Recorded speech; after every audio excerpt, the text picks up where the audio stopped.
La réflexion que je pourrais faire, c'est, ça fait longtemps qu'on ne s'est pas habitué à avoir un homme politique qui a l'air sincère dans ses réponses.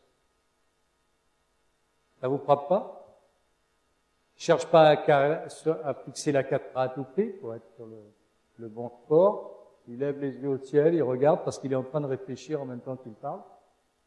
Il n'a pas eu à répéter dans un studio de l'Élysée pendant des heures et des heures ce qu'il conviendrait de dire le moment venu où il serait interrogé, comme le font aujourd'hui tous nos responsables politiques.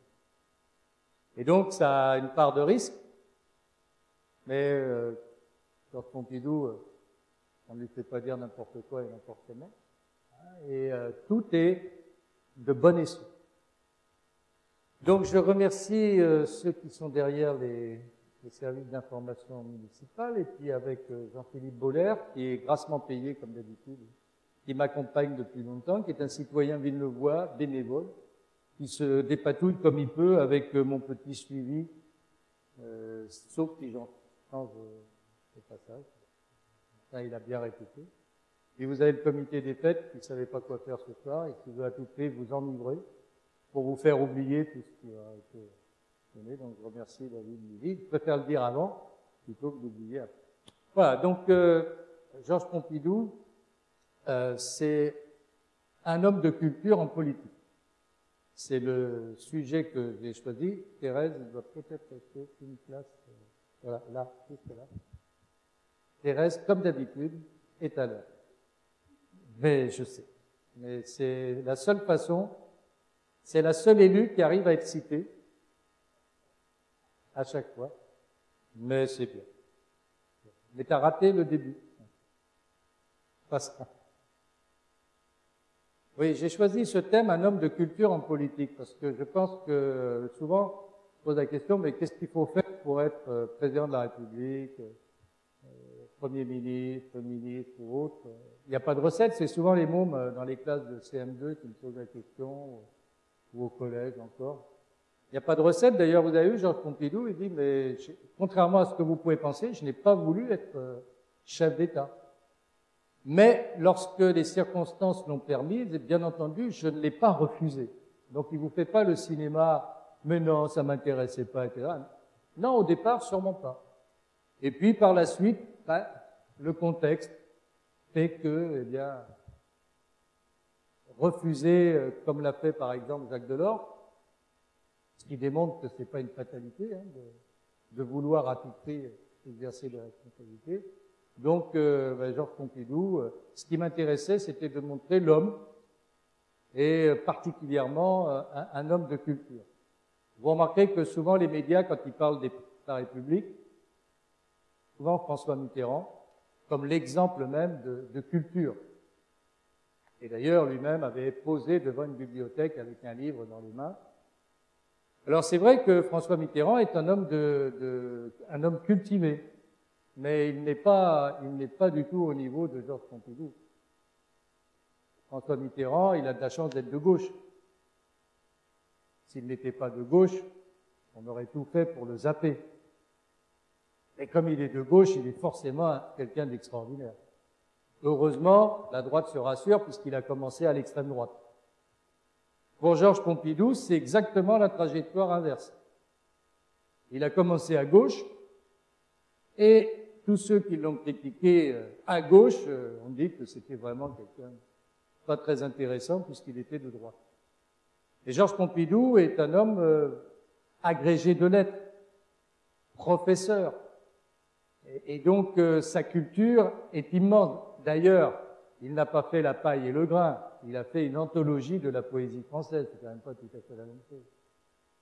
Donc c'est une autre dimension. Mais comme toujours, ceux qui racontent l'histoire sont toujours orientés.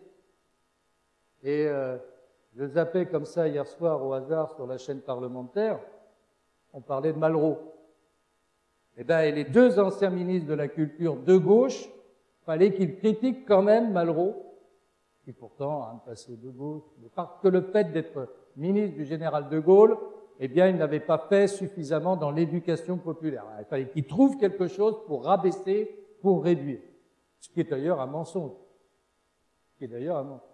Donc voilà, Georges Pompidou, personne n'en parle parce que il n'est pas du bon côté du manche.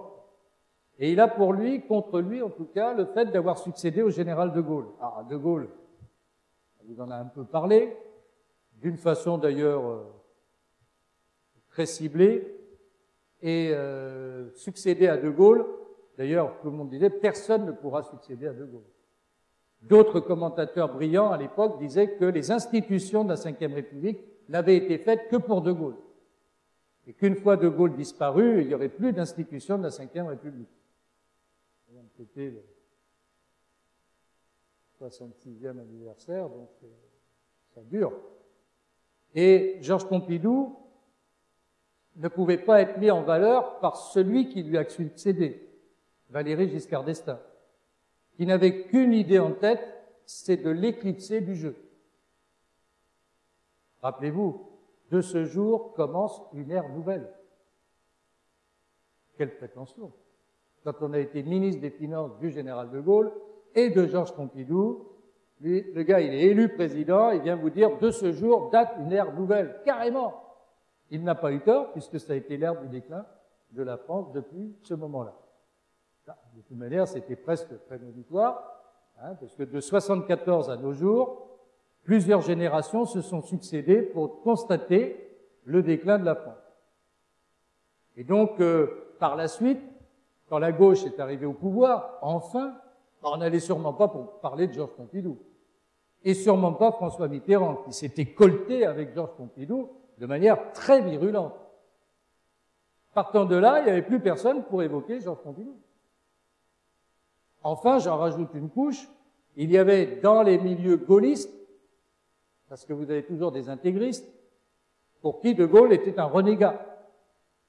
Il avait succédé à de Gaulle, bon, tant pis, mais c'était pas de Gaulle. Donc, Georges Pompidou, il a été pris en sandwich de tout ça. Et en fait, c'est qu'avec le temps, par capillarité, et peut-être par la situation de notre pays, qu'il y a des retours en arrière qui se font, et on se dit, mais quand même, le type là qui a été 5 ans président de la République, et qui a été aussi 6 ans Premier ministre du général de Gaulle, c'est-à-dire 11 ans aux affaires de l'État, peut-être que ce qui s'est passé durant cette période, peut-être a-t-il joué un peu un rôle. Mais non, même dans le documentaire de 3, la semaine dernière, qui n'était pas mal, on a connu pire, on arrive à vous éclipser la période quand même, en disant oui, c'est la prospérité, mais c'est normal, c'était les 30 Glorieuses, donc c'est pareil partout. Ben non. Dans cette période, la Grande-Bretagne n'a fait que régresser. Elle s'est effondrée entre 58 et 79. Donc, il n'y avait pas de fatalité à la prospérité. Et ça, c'est ce qu'on veut vous faire croire, pour éviter qu'on parle de ceux qui ont agi et qui ont fait de la France quelque chose de différent. Par contre, quand il y a mai 68, alors oui, là, c'est spécialement bien français. Alors que la révolte étudiante de mai 68, c'est partout. Et qui commence aux États-Unis dès 64-65. Mais c'est vrai, chez nous, il y a une particularité plus politique qu'il n'y a eu en Allemagne, en Italie ou en Grande-Bretagne. Ce n'est pas contestable. Et qui trouve d'ailleurs ses origines dans une situation sociale particulière. Voilà, donc c'est ça qui a un intérêt, c'est qu'est-ce qui s'est passé dans ces années-là, pourquoi, comment la France a-t-elle étonné le monde?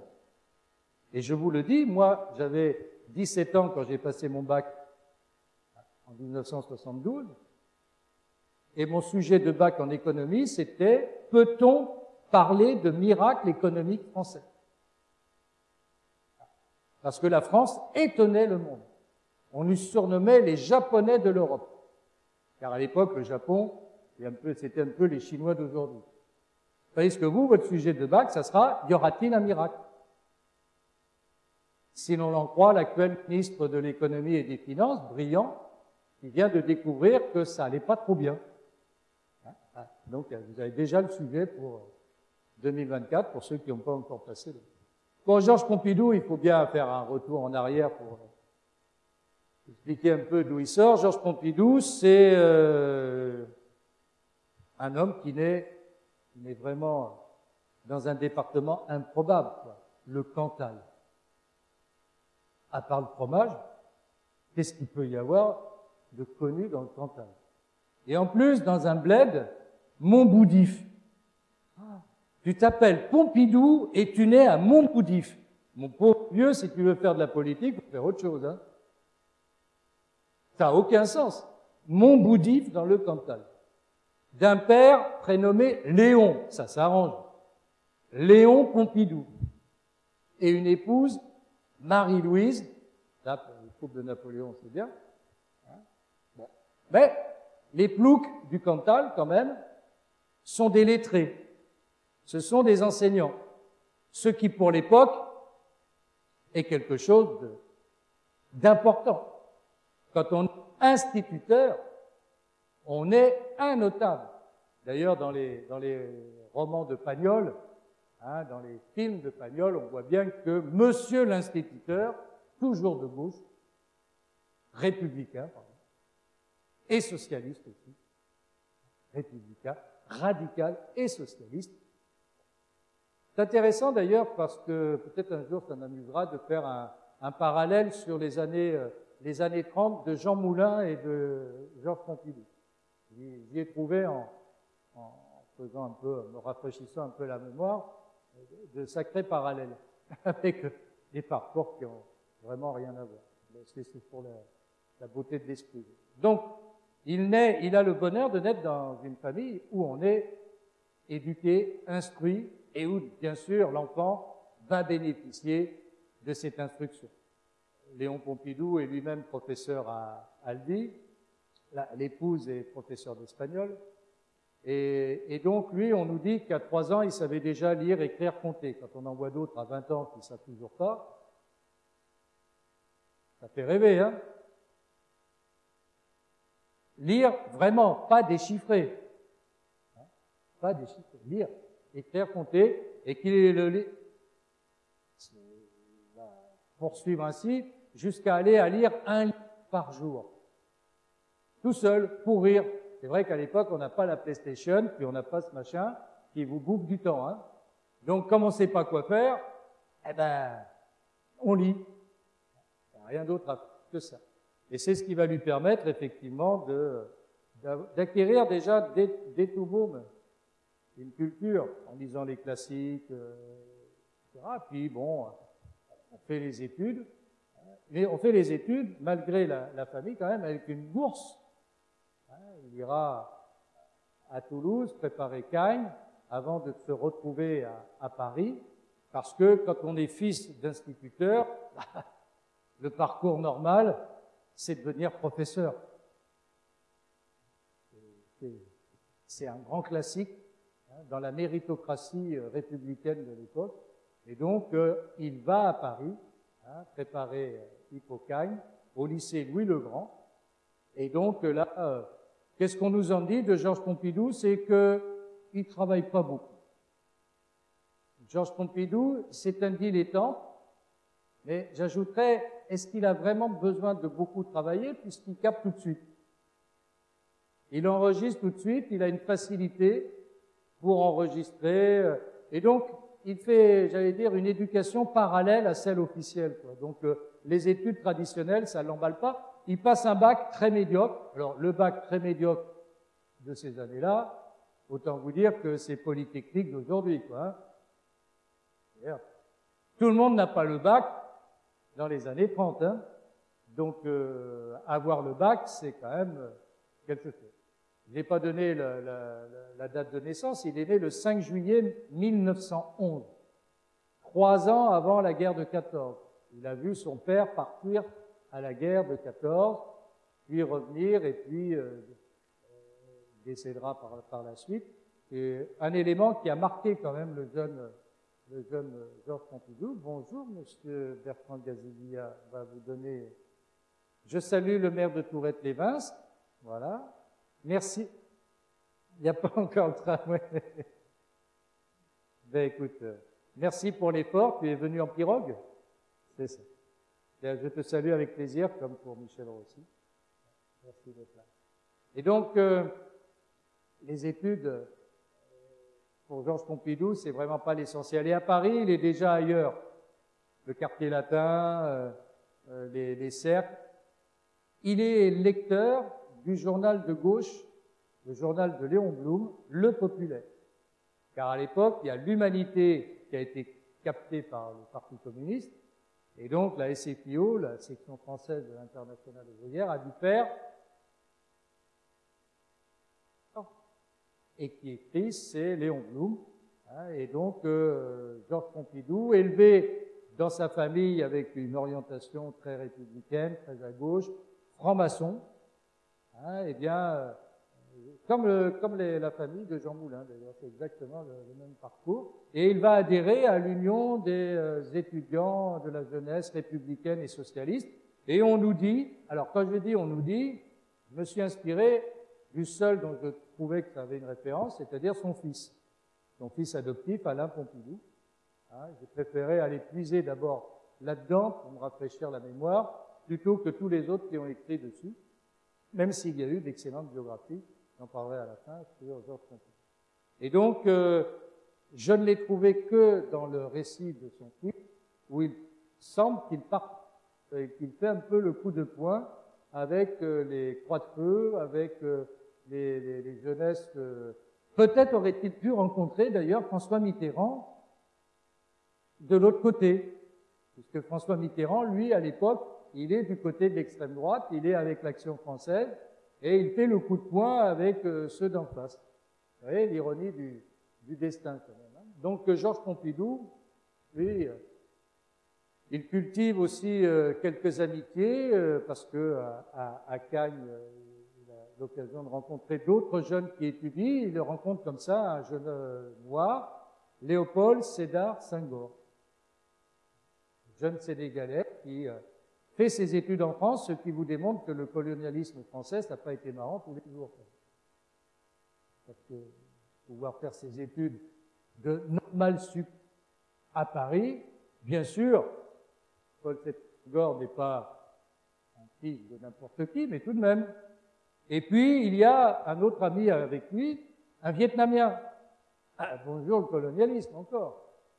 Dien Bien Pham, qui sera plus tard ambassadeur du Vietnam en France. Celui-là, on l'a complètement oublié. Mais Georges Pompidou, voilà, il cultive le cosmopolitisme, si je puis dire, hein, ses amis. Et Léopold Sédar Senghor est déjà quelqu'un d'attiré par la littérature et la poésie. Et ça tombe bien parce que Georges Pompidou, de tout môme, c'est vraiment son point, son centre d'intérêt, plus que tout le reste. Et donc, ils passent des journées ensemble à discuter entre refaire le monde de demain sur le plan politique et puis de rêver hein, également sur la littérature et la poésie. Il est recalé une première fois, donc Georges Pompidou, c'est pas terrible quand même, hein, un bac médiocre, un premier échec à l'école normale. Bon, il va se rattraper, ça lui laisse une année de plus pour folâtrer à Paris. Il fume déjà. C'est pour ça que Georges Pompidou, on le verra toute sa vie avec une cigarette. Il a eu raison puisqu'il n'est pas mort de ça. Non, ça ne va pas dans le contexte actuel où quelle erreur. Mais on l'a toujours vu. D'ailleurs, les caricaturistes, ils mettaient une cigarette avec un nez un peu prononcé et des sourcils broussailleux, c'était bon. Vous aviez la caricature de Georges, notamment à Jacques Lézard.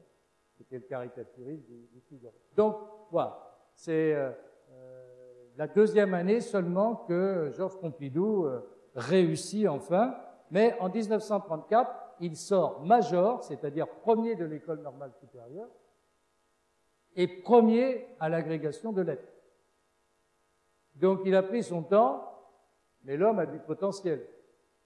Il a même un diplôme de sciences politiques, qu'on oublie toujours, qu'il a fait ça en même temps.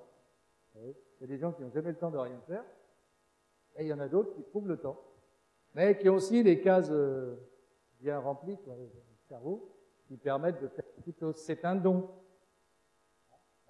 Il le travaille, mais c'est quand même... Il va faire son service militaire, parce qu'à l'époque, hein, on fait son service militaire.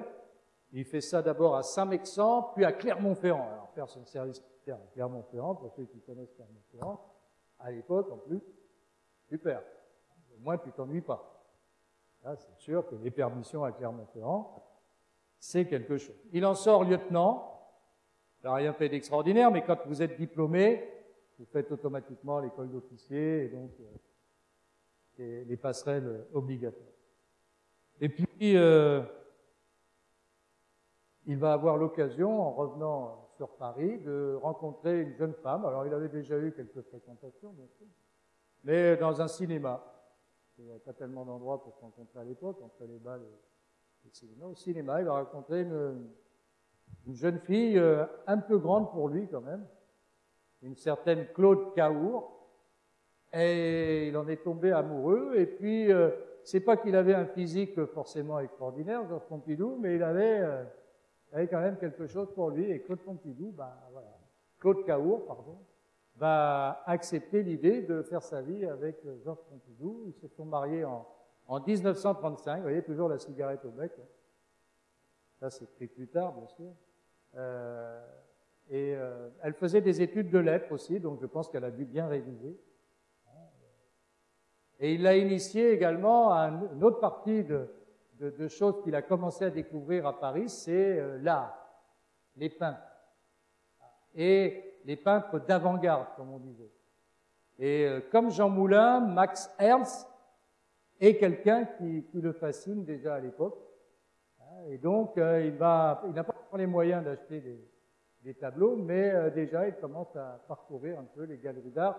Et il faut vous dire qu'à l'époque, c'est pas comme aujourd'hui, quoi. On n'avait pas grand-chose d'attractif, sorti des balles, si on voulait effectivement trouver une bonne compagnie, le cinéma, les galeries d'art, etc. Bon, vous deveniez cultivé presque malgré vous, quoi.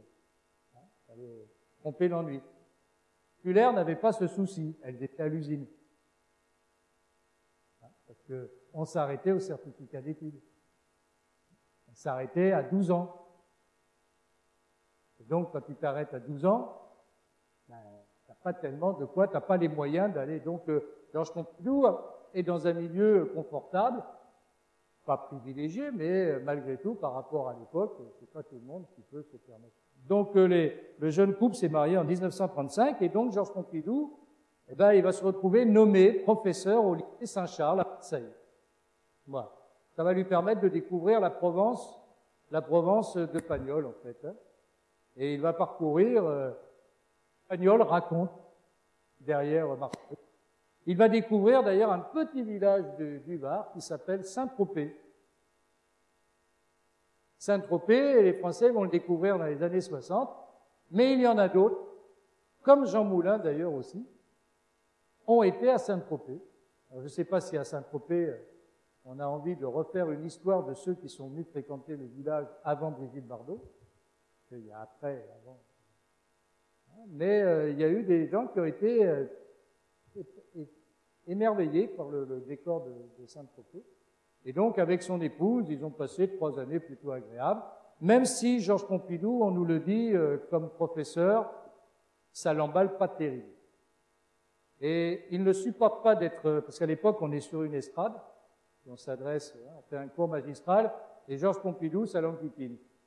Donc, l'estrade, et il va aux ses élèves, il va, il vient, il parle, et il essaye surtout de les faire poser des questions, s'intéresser. En fait, c'est aujourd'hui vu de manière très moderne, pour l'époque, c'est pas sérieux. On n'a pas de souvenir de ces anciens élèves qui nous aient dit qu'ils avaient été épatés ou fascinés, mais en tout cas, lui, c'est pas l'enseignement qui l'emmène. Mais comme il a été bien noté et bien classé, ça lui vaut au bout de 3 ans d'être muté, alors là, à Paris, c'est Louis Le Gros. Alors à 27 ans, quand vous êtes agrégé de lettres, à 27 ans, c'est l'un des plus jeunes de France à l'époque. À cette occasion, d'ailleurs, qui fait une petite thèse sur Barbey d'Aurevilly, que personne ne connaît aujourd'hui, mais enfin, c'est juste pour s'occuper, hein, les enseignants du temps libre. Arrive la guerre, 140, il est au 141e régiment d'infanterie de marine, pardon, d'infanterie alpine. Et si je dis de marine, c'est parce que mobilisé en Lorraine, c'est la drôle de guerre, il ne se passe rien, entre octobre 39 et mai 40, et donc il se porte volontaire pour rallier le corps expéditionnaire qui a prévu de débarquer en Norvège le 10 mai 40. C'est ce qu'on a appelé Narvik. Fatalité, son régiment, il n'ira pas, parce que c'est les légionnaires qui ont été en première ligne, et son régiment qui devait suivre, le 10 mai, c'est aussi l'invasion allemande. Et à partir de là, il est mobilisé sur la Somme, et sur la Somme, il s'aperçoit que, surtout, on lui dit de ne pas combattre. Dixit son fils. Avoir combattu, on lui a dit, faut se... C'est comme ça qu'on gagne des guerres brillamment. Alors, il y en a d'autres qui se sont battus, hein, et bien d'autres. 100 000 morts, hein, en 41, 100 000 morts. Ça n'est pas rien. Puis, le reste, prisonnier. En tout cas, il est rapatrié à l'arrière, et quand il est démobilisé au mois d'août 40, il est dans le Limousin, évidemment. Alors, il aurait pu faire le choix de rester dans la zone libre, entre guillemets, non occupée. Ben non. Georges Pompidou, il dit non, qu'est-ce qu'on va faire dans le Midi? On retourne à Paris, zone occupée, avec les Allemands. Un collabo. Vu les esprits brillants qu'on a aujourd'hui, je ne doute pas que sur Facebook, on pourrait faire des raccourcis de cette nature. Ben oui, mais la France de l'époque, compliqué que ça, c'est plus subtil que les esprits débiles qui parlent à tort et à travers sur les plateaux télé. La grande masse, c'est que je vous dis, elle attend. Le maréchal Pétain a dit qu'il fallait cesser le combat, qu'il y aurait les armistices, etc. Tous les gens qui étaient partis, il faut se dire quand même qu'à l'époque, 9 millions de Français se sont retrouvés sur les routes. Hein. L'exode, on a appelé ça. Ça s'apprend plus depuis longtemps dans les classes, mais donc les Français sont partis courageusement vers le sud. Moi, j'ai un grand-père comme ça qui s'est retrouvé à Moissac pour prendre, il était ouvrier qualifié, pour travailler dans une usine d'aviation à Moissac. Quand il est arrivé à Moissac, il y avait un grand champ avec quelques vaches au milieu et 4 piquets qui traçaient l'usine qui n'était pas construite. C'est juste pour rappeler comment on était préparé à la guerre. Mais il était à Paris, lui aussi, il est rentré à Paris, comme bien d'autres, attendu que ça passe. Et Georges Pompidou, effectivement, c'est la grande faiblesse de son parcours. Georges Pompidou n'a pas été un résistant. Et il n'a pas été un collaborateur non plus. Il a été comme monsieur tout le monde. Il a attendu que ça passe. Donc, c'est pas bien du tout. Pour ceux qui ne l'ont pas vécu et qui peuvent donner des leçons à ceux du passé, sans se poser la question eux-mêmes, qu'est-ce qu'on aurait fait nous-mêmes? D'après les témoignages que l'on peut avoir, Georges Pompidou n'a jamais été séduit, en tout cas pas longtemps, par le maréchal Pétain, et encore moins par l'occupation allemande.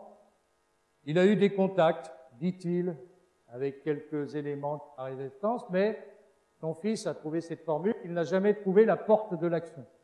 C'est assez étonnant parce qu'il a souvent revendiqué l'action, le rêve et l'action. C'est souvent leitmotiv qu'on retrouve chez lui. Pourquoi, comment? Il n'y a pas d'explication. Oserais-je dire quand même, compte tenu de la suite des événements, si le général de Gaulle avait douté un seul instant que Georges Pompidou n'était pas fréquentable, il ne l'aurait pas à ses côtés. Voilà. Mais, durant cette période, Georges Pompidou apparemment s'est resserré sur son cercle de famille, puisque c'est en juillet 42 qu'il a... Le couple ne peut pas avoir d'enfant, et donc ils vont adopter un enfant, prénommé Alain, et donc le fils adoptif a commis ce livre, Alain Pompidou, à l'âge de 3 mois, et on ne sait rien du tout. Alors là, on peut aller chercher, le mystère est complet. D'où sort l'enfant? D'où vient-il? Comment ont-ils fait? Parce que adopter à l'époque, c'était pas facile non plus. Hein. Comment ça s'est passé? On sait rien. On sait juste que le couple a adopté cet enfant et Alain Pompidou dit « Je devins la passion personnelle de mon père ». Belle formule.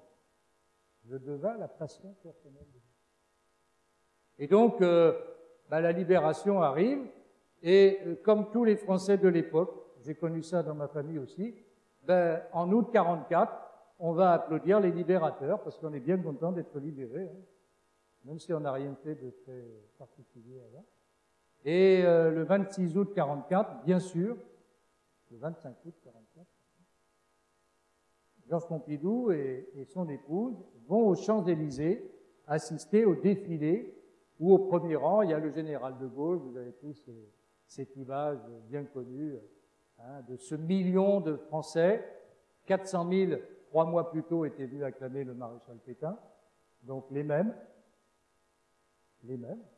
Mais oui, mais je le dis aux plus jeunes, défiez-vous des imbéciles d'aujourd'hui qui veulent le manichéisme, les bons, les mauvais, les biens, les pas. C'est pas comme ça, là. D'ailleurs, vous le verrez vous-même que c'est pas comme ça. C'est plus subtil, c'est plus compliqué. Toutes les lâchetés, tous les héroïsmes du quotidien. Vous pouvez pas faire un classement et mettre les gens dans les catalogues. Si vous faites ça, vous êtes pauvres débiles. C'est pas ce qui nous manque, hein. C'est d'ailleurs ceux qui parlent le plus, et à tort et à travers. Donc, apprendre la nuance en histoire, c'est être au plus près d'une vérité et d'une réalité. C'est pas la vérité, mais c'est être au plus près. Donc, la fascination pour le personnage, dont on a bien sûr, pendant la guerre, entendu un certain nombre de choses, Londres, être comme tous les Français, hein, il n'arrive pas comme là, à dire, ah, c'est lui. Donc, bien sûr. Mais c'est quand même, alors on nous dit qu'il est subjugué. Il n'est pas le seul, hein, parce que De Gaulle, bien sûr, c'est une personnalité.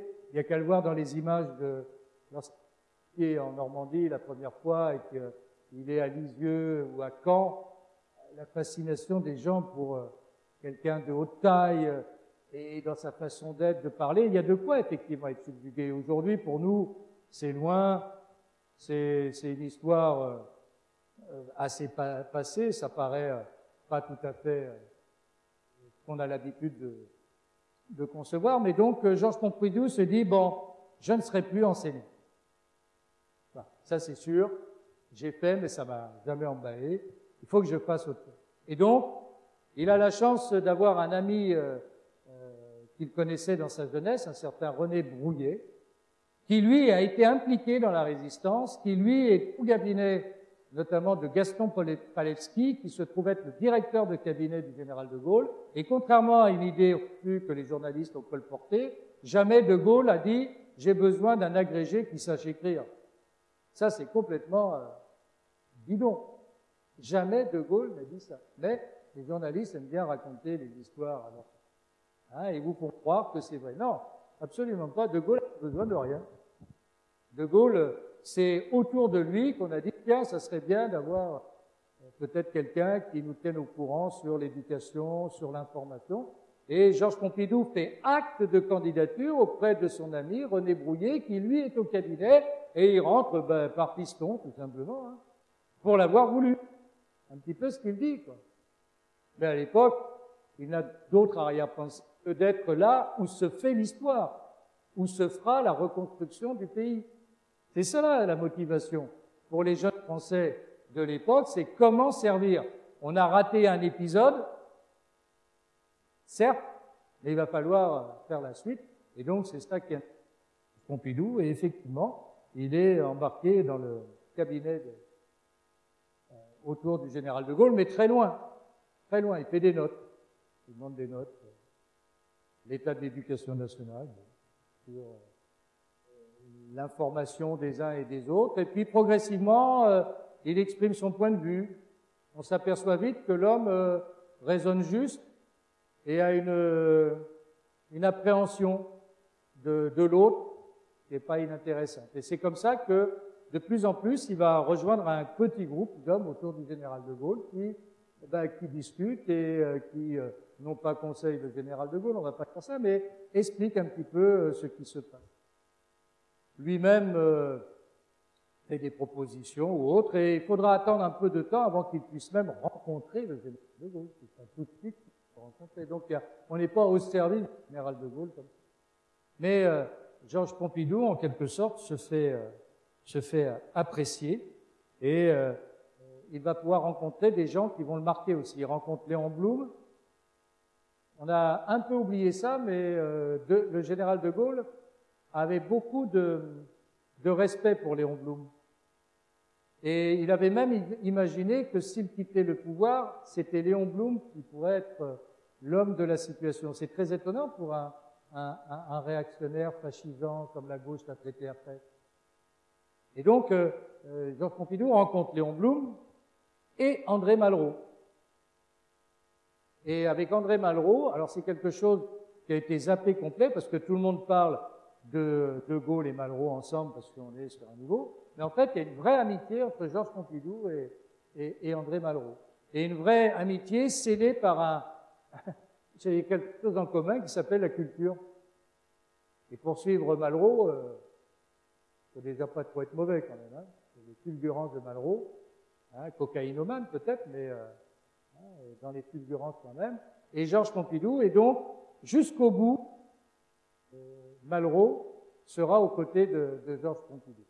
La seule différence, ça se fera au moment du référendum de 69, lorsque André Malraux dira à Georges Pompidou, si vous dites que vous ne succéderez pas à De Gaulle peut gagner le référendum. Et Georges Pompidou lui répondit qu'il n'en était pas question. Mais rien ne dit que si Pompidou avait dit je ne serai pas le candidat si De Gaulle perd, ça aurait permis de sauver le référendum. Ça, c'était une vue de l'esprit, et Georges Pompidou a eu raison de répondre non à Malraux. Ça, c'est pour l'anecdote. Donc, voilà, on va faire des connaissances. Et Georges Pompidou, qui n'est pas dans les cercles gaullistes, qui n'est pas résistant, devient l'homme incontournable des réseaux gaullistes, de ceux qui ont payé de leur part l'action dans la résistance. Et je fais observer quand même que tous les compagnons du général de Gaulle, jamais seul n'a critiqué en quoi que ce soit le passé de Georges Pompidou. Donc, page blanche dans la période concernée, mais en même temps, pas de doute sur l'engagement et le patriotisme de Georges Pompidou. Alors, je ne vais pas vous refaire toute l'histoire, mais la période d'après-guerre, le général de Gaulle quitte le pouvoir le 20 janvier 1946, pensant qu'il reviendrait, pensant qu'il serait rappelé. C'est oublié qu'en politique, dès que vous avez dégagé, tout le monde est derrière pour fermer la porte, et sûrement pas pour l'ouvrir.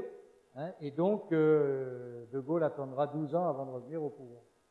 Et en attendant, là, il faut survivre. Et Georges Pompidou est à la fois dans les milieux gaullistes, fréquente du monde, mais il est informé de rien. Il découvre le discours que fait le général de Gaulle à Bayeux sur la réforme institutionnelle. Pourtant, il avait travaillé dans le cercle des idées pour demain, etc. Il n'a pas été informé. De même, il apprend le discours de Strasbourg pour la création du Rassemblement du peuple français. Donc chaque fois, il arrive après, mais il n'est jamais dans le coup. Donc c'est vous dire que le parcours entre guillemets politique de Georges Pompidou, il est très très aléatoire et très superficiel.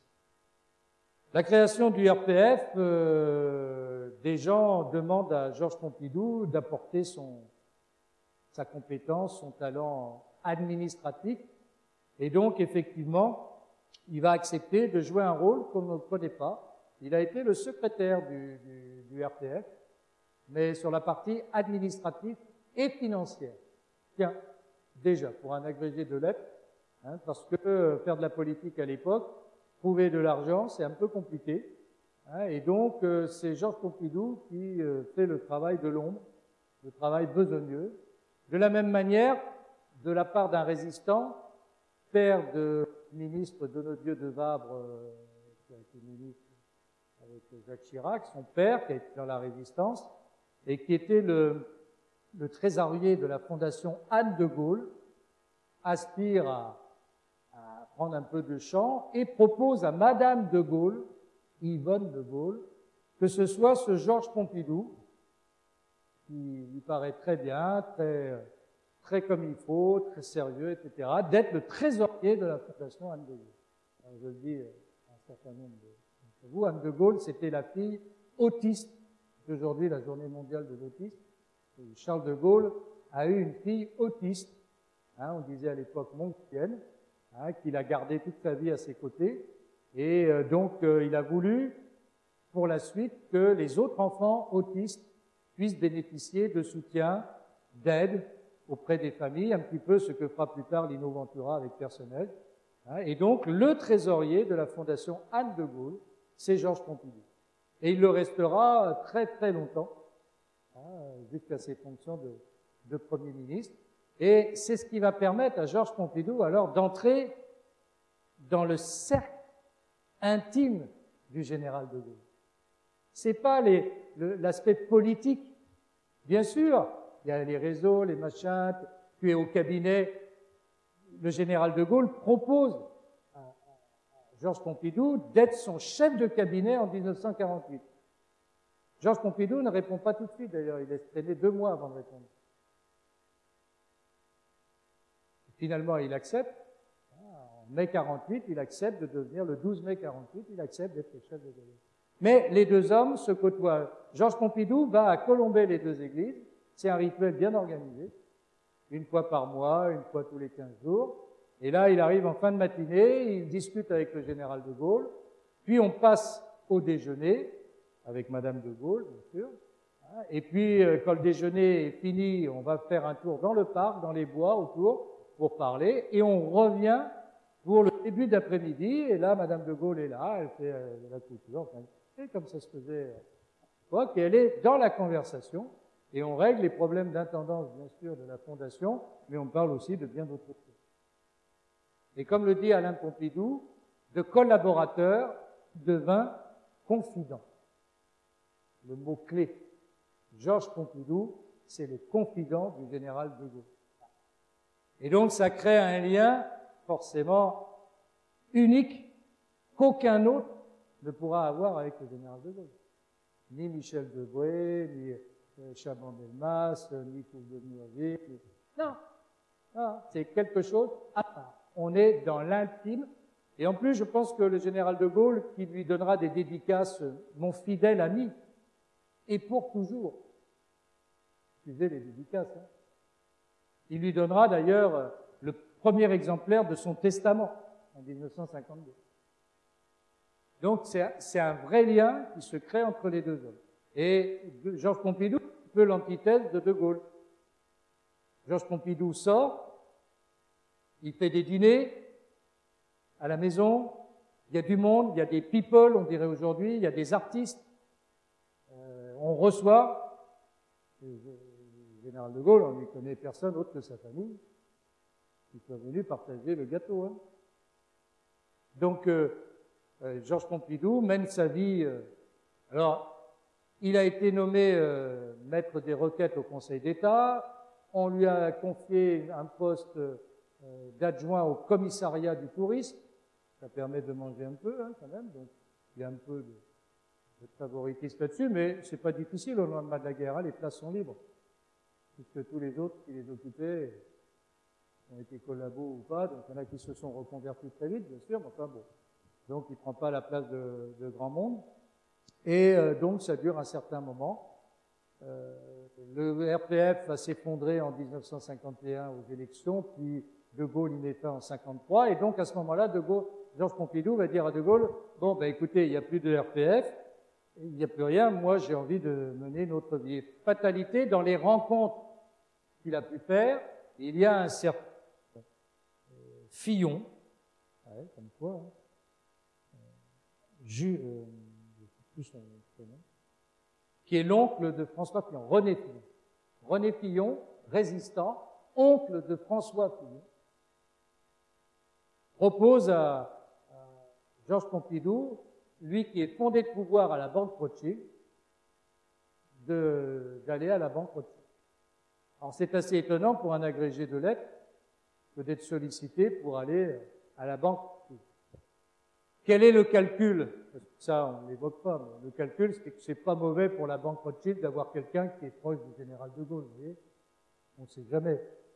Parce que c'est pas de notoriété publique, mais les gens bien informés savent qu'il est le trésorier de la Fondation Anne de Gaulle. Donc c'est l'homme en direct avec le général de Gaulle. On sait que la Banque Rothschild est heureuse par nature, par fonction, qu'elle a une vocation à la mère Teresa. Enfin, si on prend Georges Pompidou, né à Montboudif, agrégé de lettres, écrivaillon, bon, on le prend parce que, mais très vite, le plouc de Montboudif, parce que dans le milieu parisien, après Georges Pompidou, on peut dire qu'il a le physique de l'emploi quand même. Jamais toute sa vie. Il est trop français moyen. Il ressemble à tout le monde. Il y a des gens qui sont différents dans leur façon. Georges Pompidou, en plus dans le milieu de la haute bourgeoisie, la bourgeoisie d'affaires, la bourgeoisie bancaire. Oh. Avoir un professeur. Là, c'est pas trop bien vu, hein, les professeurs. C'est pas le sommet, ça veut dire que tu as raté ta vie quand tu es prof. Tu fais pas d'argent. La réussite, c'est, comme dit l'autre, quand tu as la Rolex à 40 ou à 50 ans. Hein, c'est ce milieu quand même. Donc vous avez un milieu de haute bourgeoisie, lui va rentrer là-dedans, mais très vite, là aussi il se perd.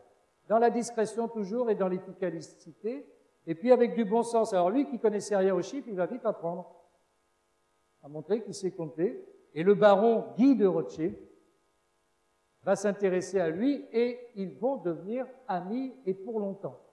Au-delà de l'intérêt, il y aura vraiment un relationnel. Et le baron Rothschild, il se trouve que par ailleurs, lui est un grand admirateur du général de Gaulle. Donc dans la banque d'affaires, on regarde les affaires, mais ça n'empêche pas qu'on a aussi des convictions. Et la personnalité du général de Gaulle au sortir de la guerre, face aussi à la menace communiste. Donc il y a tout un amalgame qui se fait. Et Georges Pompidou va découvrir le monde avec Guy de Rothschild, qui va l'amener en Afrique. Georges Pompidou va découvrir aussi un monde qu'il ne connaissait pas. Hein, il avait l'occasion de sortir en France, d'aller dans des régions, mais jamais d'aller... Et là, à chaque fois qu'il est à l'étranger, Georges Pompidou, c'est l'histoire de l'art, c'est la culture toujours. Donc voilà, il fait son apprentissage d'une certaine manière. En 1954, avec son épouse, ils ont acheté une petite bicoque à Orvilliers, dans la région parisienne. Ils disaient pompeusement la Maison Blanche, tout simplement parce qu'elle est peinte en blanc. C'est assez logique. Et puis en même temps, c'est le clin d'œil du destin. Et donc, ça sera son home de prédilection quand il veut quitter Paris, et pour longtemps, donc en 1954. Et puis, fin des années 50, quand le drame algérien s'annonce et que De Gaulle revient sur le devant de la scène, pendant que les réseaux gaullistes font le travail, notamment Léon Delbecq, qui est totalement inconnu dans l'histoire de France. Léon Delbecq, résistant, proche du général de Gaulle, dans le temps du RPF aussi, et qui est l'homme qui dit à Salan, criez « Vive de Gaulle !» Et l'autre, il a crié « Vive de Gaulle !» et il s'en est mordu les doigts toute sa vie. C'était juste le 13 mai 58, au balcon du gouvernement général d'Alger. Celui qui est dans l'ombre derrière et qui dit « Mais criez Vive de Gaulle !» et l'autre dans l'ombre « Vive de Gaulle !» C'est signé pour la classe politique parisienne. Les putschistes sont avec De Gaulle, ils vont nous mettre De Gaulle, comment on fait? Ça, c'est le coup de poudre. C'est pas anecdotique, hein, parce que si pas ce cri, ça peut le faire peut-être, hein, mais pas de la même manière. Donc De Gaulle revient aux affaires, comme on dit, et le 24 mai 58, il redemande à Georges Pompidou de redevenir son chef de cabinet pour la circonstance et de laisser tomber la banque Rothschild. Le baron Guy de Rothschild accepte bien volontiers. Hein, il n'a rien à refuser à celui qui lui est devenu précieux dans son efficacité de gestion de la banque, parce que Georges Pompidou va gravir toutes les étapes jusqu'à être proposé à être fondé de pouvoir, etc. etc. Donc, 24 mai 58, Georges Pompidou est l'homme de l'ombre pour la nouvelle constitution de la Ve République. Il est dans le groupe qui travaille à la Constitution. On dit toujours que Michel Debré est le père de la Ve République. Oui, il y a aussi Jean Foyer et il y a Georges Pompidou. Car Georges Pompidou a aussi fait des études de droit. Il n'y a pas que des études de lettres. Et donc, il participe à la création de la Cinquième République, ce que tous les journalistes ignorent. Vous ne le trouverez jamais. Il est également dans le groupe qui travaille autour économique que tout le monde a oublié aujourd'hui, qui était à l'époque le seul libéral de l'époque, un certain Rueff, qui est l'homme du redressement économique français, l'homme qui a fait le nouveau franc. À l'époque, on était encore avec les anciens francs, et c'est autour de Jacques Rueff qu'on retrouve, et là, il a appris à compter depuis Georges Pompidou, donc on retrouve aussi Georges Pompidou. Donc Georges Pompidou, c'est vraiment l'homme de l'ombre, le confident, ça c'est sûr, derrière le général de Gaulle, alors qu'il y a des gens très autour de Gaulle. On le sait, le général de Gaulle changera la Constitution, elle sera approuvée le 28 septembre 1968 avec 80% des voix. Elle sera estampillée le 4 octobre, et puis la création du nouveau franc par la suite, etc. Et Georges Pompidou va suivre le général de Gaulle, malgré lorsque le général de Gaulle est élu président de la République par un collège de 80 000 grands électeurs. Les Français n'ont pas eu de vote, c'était pas inscrit, c'était les élus locaux qui votaient et les parlementaires. Donc 80 000 grands électeurs ont apporté leur soutien, pour une part, au général de Gaulle, devenu le premier président de la Cinquième République. Et je ne sais pas cette image, mais dans la descente des Champs-Élysées, vous savez, on est intronisé, le président vous dit « vous me succédez, c'est bien », et après, le président descend les Champs-Élysées, et le général de Gaulle, dans une voiture découverte, fait monter Georges Pompidou à ses côtés. Vous ne l'avez pas, cette image? C'est impardonnable. Vous l'avez demandé, elle est trouvable, on peut la voir, on la retrouvera un jour, quand même, parce que c'est un document incroyable. On voit le général de Gaulle, décembre 58, qui descend les Champs-Élysées, et dans la voiture, assis à côté de lui, Georges Pompidou. Personne d'autre. Le type que personne connaît, Léon Zitrone à l'époque ne l'a pas reconnu. Ah non, non. Georges Pompidou. Ça en dit long, hein. Donc voilà, la Cinquième République est lancée. Le Premier ministre s'appelle Michel Debré, tout naturellement, et Georges Pompidou donc dit bon maintenant moi je retourne à la banque parce que j'ai des besoins. Tout n'a jamais fait jamais camouflé le désir de gagner de l'argent et de vivre une vie confortable. Voilà, c'est pas une honte, du moment que vous ne le volez pas. Il est nommé au Conseil constitutionnel par le général de Gaulle, personne ne le sait, mais il exerce sa fonction de conseiller constitutionnel bénévolement, pour comparer avec d'autres. Voilà. Mais de Gaulle a voulu le mettre au Conseil constitutionnel, pour que les attaques contre la nouvelle Constitution, il y ait quelqu'un à lui pour contrer ceux qui voudraient la remettre en cause. Et donc, Georges Pompidou revient à la Banque Rothschild. Il loue un appartement, comme il le souhaitait, dans le quartier de Quai de Béthune, près de l'île Saint-Louis. Il le louera toute sa vie. Et quand, à un moment donné, il aura l'occasion de l'acheter et que sa femme voulait qu'on l'achète, il lui a refusé, il lui a dit non, désormais c'est plus possible. Quand on est aux affaires, on ne fait pas d'affaires. Et donc il n'achètera pas ce bien et il continuera de le louer toute sa vie. Donc bénévolement au Conseil constitutionnel, et il a de l'argent sur la banque. Il a même refusé d'être ministre des Finances de Michel Debré, pour vous dire. Donc il n'est pas là sur une carrière encore. Mais ce qui est vrai, c'est que quand il refuse, ça l'emballe moins que précédemment, quoi. C'est une drogue, le pouvoir. Et il y a goûté. Sa femme n'en veut pas. Elle lui avait dit, s'il va faire une carrière politique, c'est pas possible. Je m'y oppose totalement. Elle lui a dit oui, mais pour quelques mois, finalement.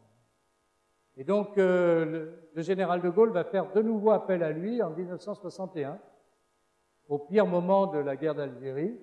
Et c'est Georges Pompidou, alors ça c'est récemment qu'on vous l'a révélé, notamment dans le documentaire qui est passé, mais jusque-là on ne l'avait pas dit, c'est Georges Pompidou qui va négocier avec le FLN en février et mars 1961, déguisé à Genève et à Lucerne, une moustache, un chapeau, etc. Faux papier, hein, comme dans les services secrets. Hein. Et il va rencontrer le FLN, mais les négociations échouent parce qu'à l'époque, De Gaulle veut garder le Sahara. De Gaulle a tout fait pour garder ce qui était l'élément de puissance pour la France entre ses essais atomiques et puis le pétrole et le gaz. Contrairement à ce qu'on pense, il n'a pas voulu brader l'Algérie comme ça. Mais les autres ne sont pas idiots non plus. Hein, et donc, on sait quel sera le destin final. Donc, Georges Pompidou, c'est l'homme quand même des opérations un peu clandestines, hein, qu'on ne soupçonne pas, surtout avec un bon profil comme ça, franchement, hein, ça fait pas Jean Secret quand même. Hein. C'est pas Jean Dujardin. Hein. Les élections, l'Algérie, référendum, reconnu indépendante. Et puis, Michel Debré, bien sûr, ne peut pas rester Premier ministre. Et là, directement, Georges Pompidou appelle, le général de Gaulle appelle Georges Pompidou et lui dit « Vous devez être mon Premier ministre désormais ». Alors, il lui avait laissé entendre, hein, 60, 61. Donc, Georges Pompidou, là, c'est fini. Hein, c'est à ce moment-là que l'homme bascule vers autre chose. Mais Georges Pompidou, c'est un dandy. C'est un esthète. Il fait les choses parce que il y a de la passion, de l'intérêt. Si c'est pour faire prof, oui, au départ, mais finalement, bon. Et puis, travailler au cabinet du général de Gaulle, oui, toujours. Mais, et quoi d'autre? Donc voilà, c'est un engrenage. On peut le situer, l'engrenage, vraiment aux années 60-61. Je pense que quand Georges Pompidou va en Suisse, déguisé, négocier avec le FLN, ben là, je veux dire, ça y est, hein, son destin est scellé. La suite ne lui appartient plus et appartient en tout cas au général de Gaulle. Lorsqu'il est nommé Premier ministre, le 24 avril, au mois d'avril 1962, personne ne connaît Georges Pompidou. Personne. Le grand public découvre un type avec une drôle de tête, hein. Qui c'est celui-là, d'où il sort? Et Georges Pompidou, bon, va faire son apprentissage aussi. Hein. On dit que quand il a fait son premier discours à l'Assemblée nationale, il n'a jamais trouvé la porte. Dans les couloirs, pour aller à l'hémicycle, il est obligé d'aller voir les appariteurs pour lui dire « mais par où je rentre là ?» Alors vous imaginez quelqu'un qui n'a jamais fait de politique, qui n'a jamais été un tribun, un orateur, à part d'être dans une classe, parler à 30 jeunes, d'accord, et s'adresser d'un seul coup à 450, 460 députés, dont la plupart vous détestent déjà, de tous les côtés, à gauche, bien sûr, normal, mais aussi à droite. Tous ceux qui espéraient être Premier ministre et qui ne le sont pas. Donc, son discours n'a pas été un des meilleurs. Hein. On dit même qu'il a été assez médiocre. C'était pas le normalien qu'on pouvait attendre. Il a fait le job, hein, il a fait le travail, mais il va vite apprendre là aussi. Georges Pompidou est quelqu'un qui a l'humilité de ne pas croire qu'il est le droit divin et donc il va travailler. Alors, va commencer cette période entre 1962 et 1968. Un Premier ministre pendant 6 ans, ça n'existe pas dans l'histoire de la République, hein, de la Ve République. Aucun Premier ministre n'a duré aussi longtemps. C'est déjà quelque chose. Ça veut dire que la France de 62 à 68, c'est bien sûr la France du général de Gaulle. Et le général de Gaulle, tout le monde le sait, c'est les grandes orientations, c'est la politique étrangère. Attention, de Gaulle s'intéresse à tout. On a toujours dit, de Gaulle disait l'intendant suivra. C'est pas vrai. De Gaulle n'a jamais dit ça. De Gaulle s'intéresse au nucléaire, s'intéresse au spatial, s'intéresse au salon de l'automobile, s'intéresse à tout. Et il y donne ses idées. Mais il y a la mise en sauce. Et celui qui met en sauce, qui drive les ministres, qui drive les fonctionnaires, parce qu'à l'époque, il y a une planification française. On sait plus ce que c'est aujourd'hui, une planification. Mais c'est un énorme outil qui permet au pouvoir politique d'impulser les orientations dans toute la France et avec des moyens financiers. La politique d'aménagement du territoire, plus personne ne sait ce que c'est. À l'époque, ça s'appelle la DATAR, la Direction à l'aménagement du territoire et à l'action régionale. C'est ce qui a fait que la Bretagne n'est plus la région désertée qu'on a connue avant les 50. Ce qui fait qu'on a fait des autoroutes. Quand De Gaulle arrive au pouvoir en 58, il y a 50 km d'autoroutes en France. Quand il quitte le pouvoir, il y en a un peu plus de 1000. Par la suite, l'infrastructure routière, c'est qui? C'est Georges Pompidou, c'est Guichard, je sais plus son prénom. Olivier Guichard. Olivier Guichard, vous en connaissez. Olivier Guichard, par exemple, qui a été le patron de la DATAR, donc c'est toute cette politique-là qui a été faite. L'aménagement du Languedoc, la Grande Motte, c'est pas sorti comme ça, c'est une volonté politique de dire il y en a marre d'avoir sans arrêt les ouvriers qui votent communiste aller se faire bronzer dans l'Espagne de Franco. On va les arrêter avant. Et pour cela, on va pratiquer une politique d'aménagement du territoire qui va créer les stations du Languedoc. C'est une volonté politique. Marina Baie des Anges à Villeneuve-Loubet, le permis, je ne sais pas où est Sylvie, c'est le ministère qui a donné le permis. C'est pas le maire de Villeneuve-Loubet. Ça a été obtenu de haute lutte à Paris, parce qu'on a considéré qu'il y avait un intérêt. Marina s'inscrit totalement dans ces années-là où l'État considère qu'il y a une raison économique pour le tourisme, et Georges Pompidou avait été adjoint au commissaire du tourisme au début des années 45-46, il est resté quelque chose. Donc, oui, c'est la prospérité générale, c'est normal. Ah oui, ça pouvait pas être autrement, mais non. Mais non. Dans la même manière, Georges Pompidou, c'est l'homme aussi qui a développé une politique des transports déjà à l'époque, la refonte de toute la région parisienne. Il y avait 2 départements, pour ceux qui se souviennent, la Seine et la Seine-et-Oise. Il y aura Paris, et puis ce que l'on connaît aujourd'hui, les nouveaux départements, Hauts-de-Seine, Essonne, Seine-Saint-Denis, etc., tout ce qu'il y a autour de la côte, avec un préfet de région pour la première fois. Un préfet de région qui est l'homme du pouvoir. Paul Delouvrier pour commencer, et puis d'autres ensuite. Alors évidemment, c'est la politique aussi de logement. Alors aujourd'hui, on peut critiquer les bars, les banlieues, mais personne ne sait qu'avant les années 60, le logement en France, qu'est-ce que c'est? C'est un logement insalubre. Les toilettes, elles sont sur le palier. On n'a pas de douche dans l'appartement. C'est ça la France de la fin des années 50. Moi, mes parents, quand je suis né, ils étaient dans un grenier. Et ils allaient pisser dans le couloir. Avec d'autres. C'était très sympa, c'était très... c'était bien, hein. Moi, mon oncle, ouvrier soudeur de Boulogne-Billancourt, avec sa femme concierge, au rez-de-chaussée, avec les immeubles autour, le soleil, tu le vois 1 heure par jour, et aucune commodité. Ta salle de bain, c'est l'évier où tu mets les assiettes. Super.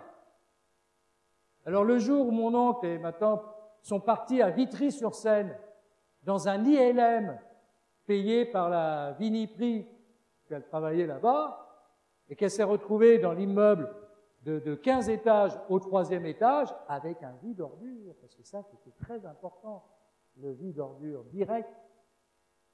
Et moi, j'arrive, la gueule enfarinée, jeune fils à papa, je dis, oh là là, toutes ces bars, en plus, c'est boulevard Youri, Gagarine, Vitry-sur-Seine, on voit tout de suite l'orientation politique, des fois que tu n'aurais pas compris, après l'avenue Maurice Thorez, et puis tu finis le quai sur Stalingrad, et puis tu as un terrain vague d'à côté, tu as un autre immeuble, c'est Vitry-sur-Seine.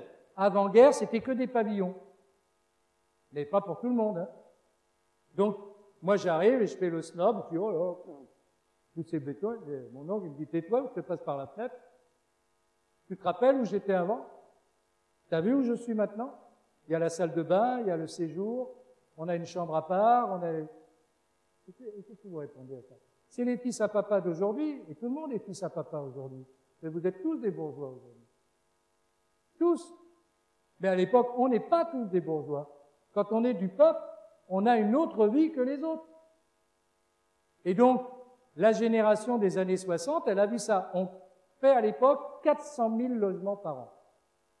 400 000 logements par an, et on l'a fait pendant 10 ans. Alors effectivement, on a fait l'architecture soviétique, qui était à la mode, modèle Le Corbusier, les grandes barres, modèle Allemagne de l'Est, Union soviétique, comme quand on a reconstruit les villes rasées après-guerre, Le Havre, Royan, Brest, qui sont devenues des villes communistes d'ailleurs, comme par hasard, hein, M. Duroméa au Havre pendant 30 ans, hein, des villes pas très gaies, hein, ça c'est sûr. Sarcelles, l'exemple, ma mère appelait ça les cages à lapins, comme tout le monde. Et oui, mais les lapins, dedans, ils étaient bien contents. Hein. Et les lapins, ils étaient bien contents entre eux en plus. Ils n'étaient pas encore perturbés par d'autres. Hein. Et donc, ça se passait bien. Ça se passait bien. C'est après que ça s'est mal passé. Il y a eu aussi cette volonté politique de résorber plus tard les bidonvilles qui se sont accumulés, parce qu'on a pris toute une main-d'œuvre de travailleurs étrangers, célibataires, laissant leur famille chez eux et travaillant dans des conditions qui étaient absolument innommables. À l'époque, tout le monde s'en moquait éperdument.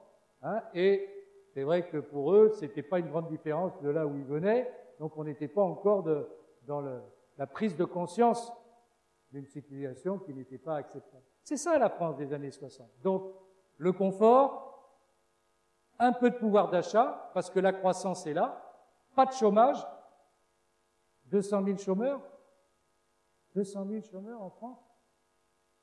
D'où, bien heureux d'avoir les pieds noirs, hein, entre parenthèses, hein, ce milieu de Français rapatriés, le gouvernement a bien été heureux de retrouver des gens de compétences, de qualité, s'intégrant très vite dans la société française.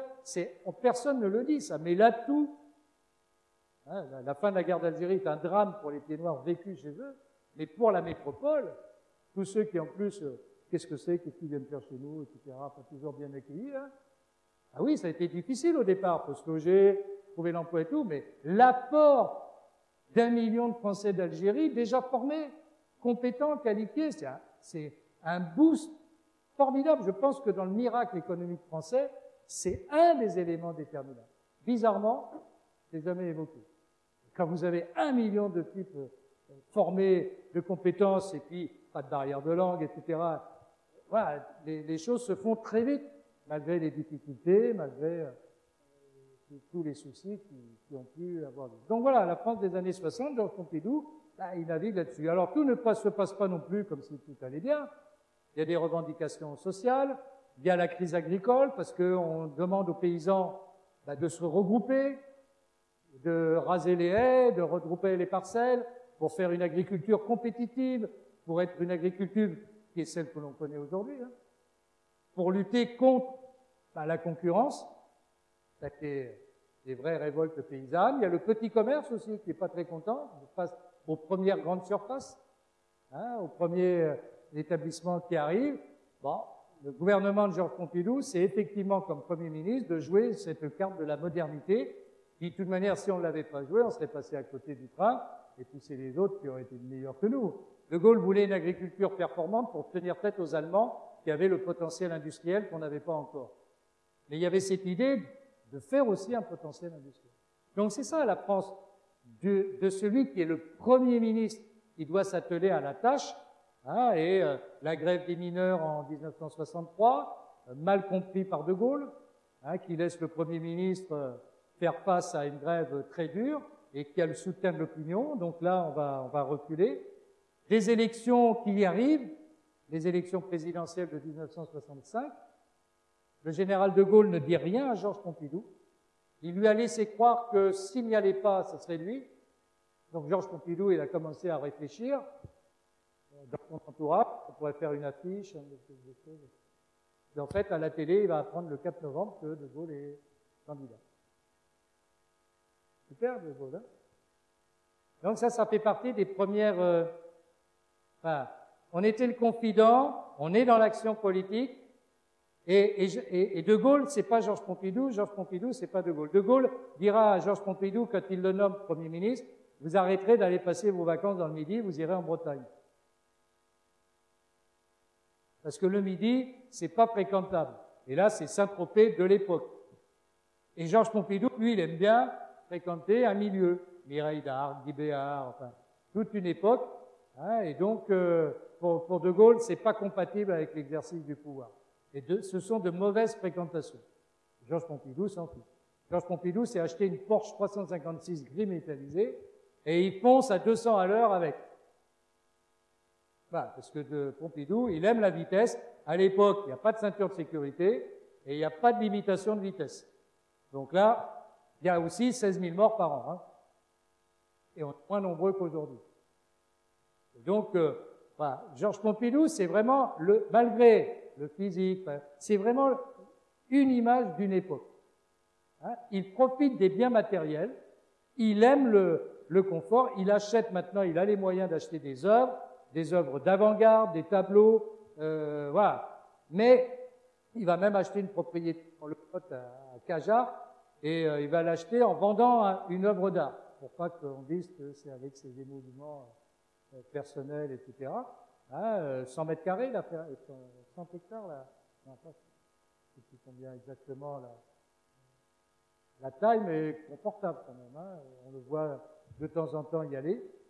Hein. Et il est obligé de faire avec le général de Gaulle, qui lui a une autre façon de traiter les choses. Donc la réélection du général de Gaulle, c'est un petit peu le premier. Enfin, tu aurais pu me le. Tu m'as rien dit. De Gaulle cultive toujours, comme dans le fil de l'épée, hein. Le chef ne dit pas tout, le chef garde les choses pour lui, et même le meilleur le plus proche, ben non. De Gaulle, c'est terrible quand même. Hein. Georges Pompidou, qui connaît bien De Gaulle, ça laisse un petit peu. Bon, après, il est renommé Premier ministre. Il y a des élections difficiles en 1967. Pourquoi? Il y a eu un plan de stabilisation de l'économie française fait par Valéry Giscard d'Estaing à la demande du général de Gaulle, sans passer par Georges Pompidou. Et Valéry Giscard d'Estaing, jeune ministre brillant, qui lui a dans la tête d'être un jour président de la République, ça c'est sûr, déjà, fait un plan de stabilisation tellement draconien qu'il casse momentanément la croissance économique. Entre Georges Pompidou et Valéry Giscard d'Estaing, il y a de l'eau dans le gaz. Et quand quand De Gaulle est réélu président, il obtient la peau de Giscard d'Estaing pour qu'il ne soit plus ministre de l'économie et des finances. On rappellera Michel Debré à la place. Et entre Valéry Giscard d'Estaing et Georges Pompidou, c'est la guéguerre jusqu'en 68, 69. D'ailleurs, Georges Pompidou, quand on lui parlera de Valéry Giscard d'Estaing dans une conférence de presse, reprendra une chanson de Jacques Dutronc en disant « Dans la vie, il y a des cactus ». Et ça voulait bien dire ce que ça voulait dire. C'était l'époque aussi où Giscard d'Estaing avait dit de Gaulle après le Québec libre, l'exercice du pouvoir en solitaire. Quand on connaît la suite, ça fait sourire. Donc, voilà, il y a les manœuvres politiques, il y a la France, des revendications sociales, et aux élections de 67, la majorité, l'Union des démocrates pour la Ve République, gagne d'un député. 244 contre 243. On est juste la veille de mai 68. Et mai 68 éclate parce qu'il y a ça. Il y a des revendications sociales, le pays se développe, le pays progresse, mais le partage paraît pas terrible. Georges Pompidou va gouverner par ordonnance, ce que ne fait pas l'actuel président de la République. L'actuel président de la République, c'est une chiffre molle. Il est prêt à faire la guerre, mais comme le taureau au camp d'escargot. Pourquoi je dis ça? C'est en majorité relative. Fais ce qu'a fait Georges Pompidou en 1967, ou plutôt le général de Gaulle, gouvernement par ordonnance. Et tu fais passer tous tes textes par ordonnance. Alors, on n'est pas en 1967, l'opinion n'est pas la même, la réaction serait peut-être virulente, mais si tu veux faire passer tes textes, t'attends pas des occasions ou autres, alors tu utilises le 49.3 dont personne ne savait ce que c'était il y a encore 3 ans, hein, et puis ça fait... À l'époque, en 1967, Georges Pompidou a fait passer la réforme de l'emploi, Il a créé l'Agence nationale pour l'emploi. L'ANPE, c'est Georges Pompidou, à une époque où il n'y a pas de chômeurs. Alors aujourd'hui, ça s'appelle France Travail. C'est beau, hein? Il y a eu Pôle emploi, mais à l'origine, c'est l'Agence pour l'emploi, et le secrétaire d'État à l'emploi est un certain Jacques Chirac. Georges Pompidou s'est fait élire dans le Cantal, avec 62% des voix au premier tour. Donc ça va. Hein, le Premier ministre a payé de sa personne. Et puis, le gouvernement par les ordonnances, c'est une réforme de la sécurité sociale qui n'est pas bien appréciée. Et puis c'est enfin les ordonnances pour la participation. De Gaulle veut la participation, Georges Pompidou n'y croit pas trop. Autre petit conflit, Georges Pompidou s'exécute, mais un petit peu à reculons. Pour le général de Gaulle, les ouvriers doivent avoir des actions d'entreprise et participer à la direction de l'entreprise. Pour Georges Pompidou, qui a été chez Rothschild, c'est pas possible. C'est pas possible non pas à cause des ouvriers, mais c'est pas possible à cause des syndicats, qui sont politisés comme jamais, la CGT en particulier, et donc, pour Georges Pompidou et son entourage, qui est quand même bien à droite, c'est laisser le virus marxiste entrer dans les entreprises et il n'en est pas question. De Gaulle pense qu'on peut dépasser ça, on l'a dépassé aujourd'hui, mais à l'époque c'était peut-être un peu trop. Voilà. Ce qui amène à mai 68, hein, et qui va faire, je ne vous le raconterai pas, la révolte étudiante, la crise sociale derrière, mais où Georges Pompidou va se retrouver en première ligne par rapport à un De Gaulle qui paraît un peu dépassé. C'est ça l'image qu'il en est resté. De Gaulle voudrait la fermeté, il est prêt à envoyer l'armée s'il le faut. Pour Georges Pompidou, c'est impossible. Georges Pompidou, au moment des événements de mai 68, est en balade en Iran, en Afghanistan. Il va inaugurer d'ailleurs le lycée français. Futur résistant afghan ira faire ses études d'ailleurs, le lycée français de Kaboul. Et il revient un peu précipitamment et il rouvre la Sorbonne, malgré l'avis contraire de Gaulle. Donc, dans la gestion de l'événement, De Gaulle est plutôt dans l'apaisement, mais c'est un mauvais terme, plutôt le dialogue plutôt que la répression. Je pense que si Georges Pompidou n'avait pas été là, peut-être effectivement, mai 68 aurait eu d'autres conséquences qu'aujourd'hui. Parce qu'aujourd'hui, on peut se dire, il y a eu un mois d'émeute et pas une victime. Une victime, il y en aura après, 2, 3, mais pas de victime, pas de bain de sang. Le préfet de police, d'ailleurs, est de gauche. C'est juste pour dire que le pouvoir gaullien n'est pas si hermétique que ça. Une parenthèse pour dire l'ORTF était à la botte du pouvoir. Ah bon? Ils sont tous en grève. L'ORTF était à la botte du pouvoir. Vous répétez encore des âneries comme ça. Ils étaient tous de gauche. Pierre Desgroupes, Maurice Sévenot, Claude Darget, communiste, Decaune, Georges Decaune, présentateur, le père de la... Ils étaient tous de gauche. D'ailleurs, ils se sont... Roger Coudert, Raymond Chapat, et même Michel Drucker était en grève. Il était déjà là. Michel Drucker était là. Vous vous rendez compte? J'avais un peu plus que votre âge, il était là, Michel Drucker. Ils se sont tous mis en grève. Non, il n'y avait que le directeur qui était du pouvoir. Le directeur de l'ORTF, oui, mais tous les autres, tous les journalistes étaient de gauche. Ah, effectivement, il fallait qu'ils fassent attention à ce qu'ils disent. Enfin, Maurice Sévenot a fait la campagne de François Mitterrand en 65. Journaliste de l'ORTF. Donc les fadaises de cette nature, ça mérite quand même un peu d'être relatif. Bon, Georges Pompidou arrivera à faire en sorte qu'on puisse négocier les accords de Grenelle qui vont donner des hausses de salaire, 35% de hausse de salaire, du SMIC, 10% sur les autres salaires. Le patronat est d'accord, car il pense qu'il va rattraper ça 3 mois après par une dévaluation.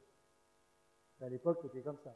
Je te donne des salaires, tu es calmé, et je te fais une dévaluation de la monnaie après, je te rattrape d'un côté ce que je t'ai donné de l'autre. De Gaulle le refusera en novembre 68, mais Georges Pompidou, président, fera la dévaluation en août 69 quand même. C'est juste Donc De Gaulle a disparu, De Gaulle est revenu. Ce qui a gêné Georges Pompidou, c'est qu'il ne l'a pas prévenu, là encore. De Gaulle dit, je vais à Colombey, je vous embrasse, c'est assez rare, et plus de Gaulle. Et on apprend qu'en fait, il est à Baden-Baden. Et le Premier ministre ne le sait pas. Donc ça aussi, c'est un truc qui ne sera pas trop bien perçu. Bref, les événements se terminent par un raz-de-marée aux élections législatives que Georges Pompidou a voulu. De Gaulle voulait un référendum. Georges Pompidou l'a convaincu que ça ne servait à rien, et qu'il valait mieux faire des élections législatives. Raz-de-marée de la peur. 300 députés UDR. Le nom UDR est venu là, Union pour la défense de la République, avant de se transformer en Union des Républicains. Et puis, avec des alliés, cette fois-ci Valéry Giscard d'Estaing, qui a rallié au bon moment.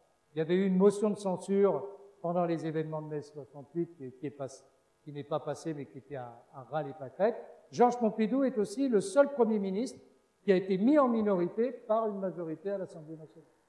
Mais ça, c'était dès sa nomination de Premier ministre. Et c'était la réforme au suffrage universel de l'élection du président de la République. Et donc, le parti gaulliste n'était pas encore très important. Il y avait le CNI, le Centre national des indépendants, qui était très puissant. Et les voix de droite se sont mêlées aux voix de gauche pour ne pas accepter la réforme qui permet aux Français d'élire le président de la République.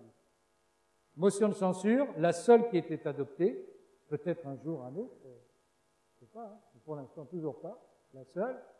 De Gaulle refuse la démission de Pompidou, renomme Pompidou, fait les élections législatives, après le référendum, gagne tout, le CNI a disparu de la vie politique.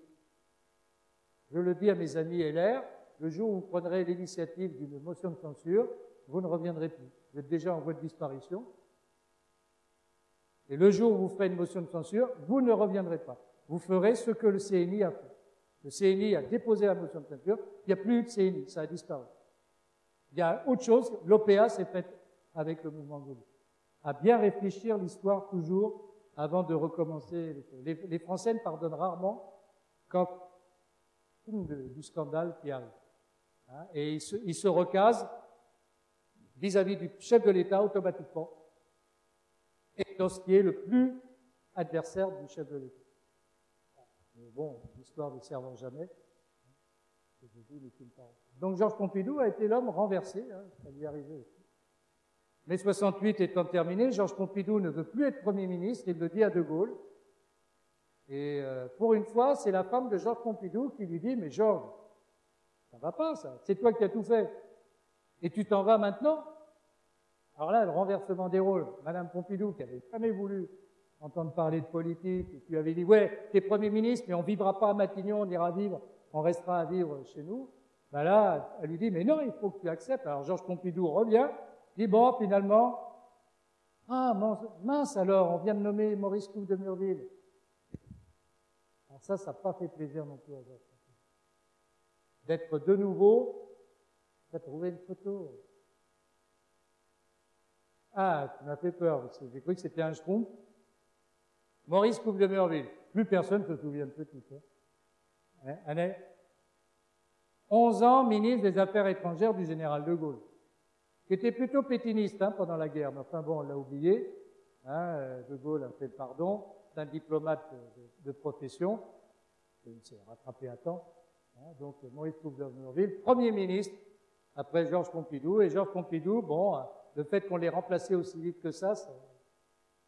Et Georges Pompidou se dit, bah, je vais enfin profiter de la vie, je vais me préparer pour la suite, parce que De Gaulle, quand même, lui a fait un petit mot, on lui dit, demain, vous serez l'homme de la situation. Demain. Pas tout de suite, mais la série, préparez-vous.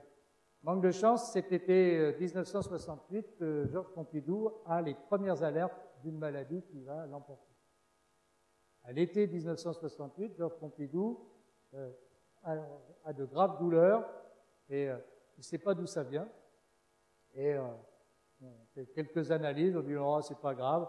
On lui donne de la cortisone, ce qui va lui permettre de changer un peu de visage durant la période de l'été 68, 13-68, et ça se résorbe. C'est déjà la maladie de Waldenstrom, qui est un cancer du sang. Une maladie très rare, et dont il a les premiers symptômes, donc ça se soigne, pas d'alerte. Son fils Alain Pompidou est professeur de médecine, il s'est marié pendant les événements de mai 68, c'était bien prévu, hein, etc. Il lui donnera deux petits-enfants.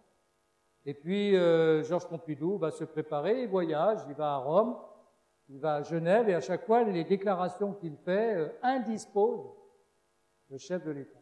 Mais auparavant, entre septembre-octobre 68 et janvier 69, il se passe quelque chose.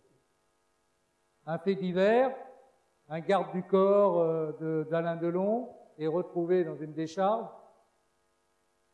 Pas terrible, hein?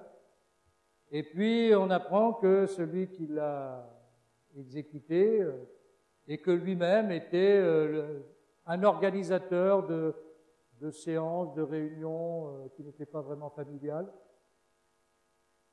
de partous, comme on dirait, hein, et là s'organise un montage incroyable. Il n'y a pas besoin des réseaux sociaux pour fabriquer, à l'époque c'est un peu malhabile, mais on met la tête de la femme de Georges Pompidou sur des corps féminins qui ne sont pas les siens, et dans des positions dont tout Paris se repasse les photos, en étant bien sûr navré, en ne pouvant pas croire des horreurs pareilles, mais en les colportant, bien entendu. Et ça, cette affaire qui est montée dans les réseaux gaullistes, de ceux qui ne veulent pas de Georges Pompidou, qu'on appelle les gaullistes de gauche, et René Capitan ou Louis Vallon, notamment, ont fait un bouquin en 67 avec la photo de Pompidou, et il y avait marqué au-dessus « l'anti-de Gaulle ». Sympa. Or, en 68, le garde des Sceaux du gouvernement du couple de Murville s'appelle René Capitan. Quelle coïncidence! Georges Pompidou a connu René Capitan au lendemain de la guerre, dans les réseaux gaullistes, etc. Mais dès le départ, René Capitan a toujours considéré Georges Pompidou comme une sorte d'intrus qui ne faisait pas partie du milieu et qui avait des idées en plus avec la banque Rothschild. Ben voilà, c'était un capitaliste, il ne pouvait pas croire au gaullisme dit social du général de Gaulle, la participation. Et donc, on ne va pas dire que c'est lui directement, mais en tout cas, il a contribué à laisser l'affaire se développer. Le garde des Sceaux, à l'époque, joue un rôle important pour orienter les enquêtes ou pas. Et là, on laisse faire. Le général de Gaulle lui-même l'apprend un peu par inadvertance. Alors, il ne croit pas un mot, bien sûr, de cette affaire, mais il ne donne pas d'ordre non plus pour qu'on stoppe la calomnie. Et c'est se laisser aller. Les Anglais disent le benign neglect, la négligence pas si bienveillante que ça, que Georges Pompidou va reprocher à De Gaulle. Et la vraie cassure entre Georges Pompidou et De Gaulle, c'est là. Georges Pompidou ne pardonnera jamais à tous ceux qui ont tué son épouse. Il aura un petit calepin sur lui où il a noté tous ceux qui avaient pris parti d'une manière ou d'une autre, des gens comme ça qu'on ne reverra plus dans la vie publique par la suite, qui ne sont plus jamais ministres. Donc, il rencontrera le général de Gaulle qui réalisera quand même que c'était pas terrible comme attitude d'avoir laissé faire les choses et qui mettra bon ordre, qui donnera les consignes après à Capitan de cesser un peu cette mascarade, parce que c'est un montage de toutes pièces. Il n'y a pas un poil de vérité dans tout ça. Mais la calomnie, il en restera toujours quelque chose. Et Georges Pompidou, donc, se sentir libéré en janvier 69 de dire, ou à Genève, si Dieu veut, j'aurai peut-être un destin national. Voilà. C'est pas bien vécu du côté de Gaulle, parce que De Gaulle a son référendum sur les régions, le Sénat en avril 69, auquel il croit ou il ne croit pas, on ne sait pas trop. Et donc, le général de Gaulle et Georges Pompidou se verront une dernière fois le 12 mars 69. Ils pensaient avoir un repas en tête-à-tête avec leurs épouses, et au milieu, il y a Michel Debré et sa femme. Tout est dit. Tout est dit. Donc, on ne s'est rien dit, et ils ne se reverront plus. Georges Pompidou, d'ailleurs, ne reverra même pas De Gaulle mort. car Yvonne de Gaulle fera fermer le cercueil avant. Et oui. La vie des hommes, les conditions, les circonstances, on ne juge pas, hein, on constate. Donc, de Gaulle est battu au référendum, tout le monde connaît l'histoire, Georges Pompidou se présente. Il n'est pas gagnant hein, au départ, contrairement à une idée reçue. Hein. Il y a le président du Sénat qui a assuré l'intérim, Alain Poher, que les sondages donnent plutôt bien parti, mais Georges Pompidou sait faire les campagnes électorales, il a appris, hein. Il a appris, il sait aller sur les marchés, il sait tenir les foules aussi. Et très vite, l'homme apparaît. Si vous avez l'occasion d'aller sur l'INA, l'Institut National de l'Audiovisuel, vous pouvez retrouver Georges Pompidou, INA. Vous retrouverez les extraits de la campagne présidentielle de 69. C'est accessible, libre. Et vous verrez un petit peu la façon dont Georges Pompidou fait campagne. Je ne vais pas allonger les choses là-dessus, mais il y a une façon d'être et de paraître vrai. La force de Georges Pompidou, c'est d'être vrai. Et donc, il triche pas, quoi. Et quand on lui pose des questions, on lui dit « Ah, mais on vous reproche d'être autoritaire et habile. » Et qu'est-ce qu'il répond? Il dit « Mais faudrait-il que je sois faible et maladroit pour gouverner la France ?» C'est une bonne réponse. Donc c'est une façon, hein, sans communication ou autre, de dire les choses. Donc Georges Pompidou est élu le 15 juin 69 avec 58% des suffrages contre Alain Poher, qui a fait un beau score, 42%, et qui récupère tout ce que les antigaullistes peuvent faire, de droite comme de gauche. Le Parti communiste a fait son dernier bon score, 21% avec Jacques Duclos. Pour ceux qui ont des souvenirs de Jacques Duclos, hein. Le plus stalinien des staliniens, mais avec une bonne bouille de paysans du Midi, et l'accent rocailleux comme le chat, il le parle, et donc il est sympathique, il fait 21%, le Parti communiste encore à l'époque. Aujourd'hui, c'est en voie de disparition. Hein. Quand ils arrivent à dépasser 2%, il y a champagne à la maison et vodka, bien sûr, pour garder les traditions, hein, mais ça va pas très loin. Voilà. Donc Georges Pompidou attend les résultats, mais il n'est pas inquiet, et il va devenir le successeur du général de Gaulle, tout simplement, hein, pendant 5 ans. 7 ans, en principe, mais la maladie sera là pour le rattraper. Et Georges Pompidou, président de la République, n'a pas voulu singer de Gaulle. Il a voulu être lui-même. Et il a accepté l'idée que, ben non, il n'était pas sur les hauteurs, il était au niveau de tout le monde. Et c'est ce qui explique que le documentaire dont je vous parlais tout à l'heure, où on le voit à la maison de campagne, jouer au flipper, la cigarette au bec aussi, toujours, hein, jouer au billard, faire même l'horoscope avec son épouse, enfin on voit des trucs, des scènes auxquelles il s'est prêté. On le voit jouer à la pétanque, on le voit aussi aller à la plage. Il n'a pas le physique d'Alain Delon, hein, mais il est en maillot de bain, il s'en fout. Il s'en fiche. Et voilà, quoi. Et pour les Français, hein, ben voilà, c'est une image un peu nouvelle. Alors, c'est paradoxal parce que pour les jeunes, ça paraît vieux, ringard, mais à l'époque, Georges Pompidou, c'est quand même quelqu'un de très moderne, notamment sur tout ce qui est, c'est le français moyen. Il est à la maison de campagne et il bricole. Et toujours la cigarette au bout. C'est classique, mais c'est pas un outil de communication, parce qu'aujourd'hui, on sait le faire aussi, hein.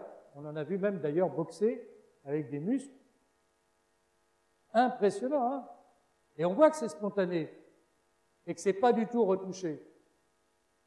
Tandis que là, hein, les caméras sont là, ok, mais on s'en fout, quoi. Et donc, c'est à la fois quelqu'un qui a le niveau, mais qui vit et qui répond normalement, quoi. Pour moi, c'est le dernier homme d'État, chef politique, qui, lorsque vous l'interrogez, déjà vous comprenez ce qu'il vous répond, c'est déjà pas mal, hein, et en plus, dont on n'a pas de doute sur la sincérité. Alors, j'ai pas dit qu'il n'y a pas d'habitude, bien sûr. On ne va pas dire n'importe quoi, n'importe comment. Mais il n'y a pas cette tromperie organisée que seuls les gourous de la communication qui ont perverti notre démocratie savent faire. Pour moi, c'est un fléau de l'humanité, la communication en politique, parce que c'est eux qui sont responsables du discrédit des politiques. Quand les politiques auront mis à la poubelle et auront dégagé tous leurs communicants, ça fera faire des chômeurs, mais la démocratie aura repris un oxygène Et quand les politiques seront ce qu'ils sont, avec leurs défauts et aussi quelques qualités, les gens retrouveront confiance dans ceux qui les dirigent. Parce que c'est le mot clé, à avoir confiance.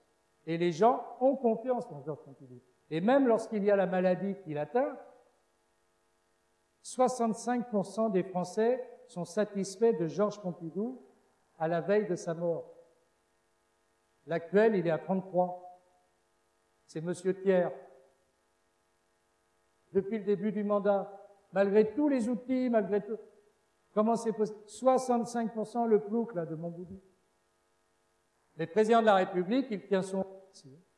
Et la France va se lancer dans l'industrialisation, les grands groupes industriels qui sont sortis, le choix du nucléaire, qui nous a permis d'avoir une électricité plus basse que partout ailleurs, et l'indépendance énergétique, en pleine crise pétrolière, mars 1974. L'aérospatiale, Ariane, c'est Georges Pompidou. Le TGV lancé, c'est Georges Pompidou. Ça a été bien sûr l'épisode Concorde qui s'est malheureusement terminé. C'est une puissance aérospatiale avec les regroupements.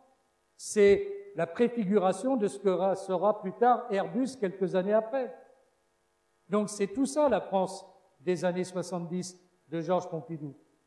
Mais c'est aussi l'environnement. Alors ça, je veux insister là-dessus parce que pour tout le monde, les journalistes, Georges Pompidou, c'est l'industrialisation et la bagnole. Et une phrase, arrêtez d'emmerder les Français. La bagnole, oui, mais pas plus que ça, contrairement à une idée reçue, puisque on va développer le transport en commun. À Paris, c'est le RER, par exemple. C'est le lancement du RER, le lancement du TGV que d'autres inaugureront par la suite. On va pas se faire tout de suite. Mais c'est surtout l'environnement. Georges Pompidou, qui sait que Premier ministre, il a créé l'agence de l'eau avec les premières agences de bassin.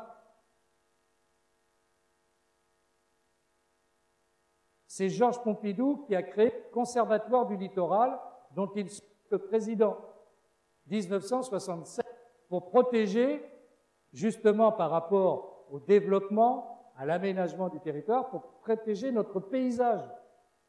Georges Pompidou a eu la prescience de l'environnement avant tout le monde, mais personne n'en parlera. C'est lui également qui crée les parcs naturels régionaux. Vous avez des parcs naturels régionaux qui protègent notre pays par Georges Pompidou, toujours en 1967. Parcs naturels régionaux, Conservatoire du littoral, Agence de l'eau, et devenu président de la République, c'est lui qui crée le premier ministère de la protection de la nature, ça s'appelle comme ça, le premier ministère de la protection de la nature et de l'environnement, qu'il confie au maire de Dijon de l'époque, Robert Poujade, qui est un jeune maire qui a succédé au chanoine Kir, à l'origine de l'apéritif, je vous le dis, hein. Comme quoi les curés, ça a du bon. Pas toujours critiqué, hein, ils savent vivre. Hein. Et donc, le ministère de la protection de la nature et de l'environnement, 1971, premier au monde. Mais il est de gauche. Et voilà. Ne demandez pas à Sandrine Rousseau ce qu'elle en pense. Je pense que de toute manière, elle n'en sait rien elle-même, déjà pour commencer. Et ensuite, c'est pas le bon bord. Donc on peut être attaché à l'environnement sans être obligatoirement, comme le dit Monsieur Jadot, on ne peut être pour l'environnement que quand on est de gauche. Et non. Et non. Et non. Et de le laisser croire, c'est une grosse faute politique à droite. Donc voilà, pour insister un peu sur des aspects moins connus de Georges Pompidou. Le problème, c'est que la maladie va laisser l'image plutôt d'un homme dans la souffrance, défiguré, et donc c'est pas fun à l'ère médiatique. Tu dis Pompidou, on te colle une image d'un type monstrueux, car à la fin il est monstrueux, et donc tu peux pas adhérer, hein, quand tu connais rien. Alors les anciens disent, bah oui, le pauvre, etc., mais c'est pas la bonne image, et puis arrive tout de suite l'homme grand, svelte, élancé, Valéry Giscard d'Estaing, petite famille autour, et de ce jour date une ère nouvelle. Terminé, pompe funèbre, au revoir. Donc Georges Pompidou va mourir le 2 avril dans la souffrance. Il dira d'ailleurs à son fils, Je ne pensais pas qu'on pouvait souffrir autant. Et un mois avant, il est en Géorgie avec Brejnev, à Pitsunda. Un an avant, il est à Reykjavik avec Richard Nixon. Là, il est un mois avant sa mort. Il mourra d'une septicémie.